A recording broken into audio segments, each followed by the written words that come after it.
దేనికి లొంగని పరమేశ్వరుడు, ఏ కానుకలకి లొంగనవాడు కన్నీళ్లు పెట్టుకుంటే లొంగుతాడమ్మా. పరమేశ్వరుడు కళ్యాణ గుణ సంపన్నుడు. భగవంతునికి గుణాలేమిటి అని మీరు ఎవరైనా పండితులను అడిగితే నిర్గుణుడండి, నిరాకారుడండి, ఏ గుణం ఉందని చెప్తూ ఉంటారు.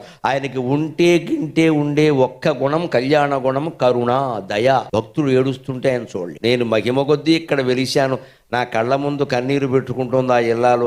ఆ దుఃఖాన్ని తీర్చకపోతే నేనెందుకు ఇక్కడ? అమ్మవారి దగ్గర ఏడిచానని ఒక శివుడిని ఒక గిల్లు గెలుతుంది, మొత్తం తిరుగులేదు. ఇంకంత ఆడవాళ్ళు ఏడుతున్నారు, పట్టించుకోవే అంటుంది, అంతే, మొత్తం పట్టించుకుంటాడు. మన ఇళ్లలో కూడా మీరు గమనించండి, తండ్రి ఒక్కోసారి మొండిగా బండగా మాట్లాడతాడు. వా అదవా నీ చదువు దండగా, నీకు మళ్ళీ ఇదోటి అంటాడు. అదే తల్లి ఏముంటుంది, మనం ఎలాగో చదువుకోలేదు, ఆడు చదువుకోతే ఇచ్చేయండి. తల్లి ప్రేమ తల్లి ప్రేమ. అందుకని అమ్మవారికి ప్రేమ ఎక్కువ. మనమే ఆవిడ ముందు కన్నీళ్లు పెట్టుకుందనుకో ఆవిడ కరిగిపోతుందాం. తప్పు చేసినా సరే మొహమాటం లేకుండా చెబుతాం, ఏం బాధపడక్క. నిజం ఒప్పుకుంటున్నాం కదా, మనమే కప్పిపుచ్చుకోవట్లేదు, అహంకరించలేదు. తప్పు చేశానమ్మా కానీ ఈ దుఃఖం నేను భరించి అంటే తీరుస్తుంది.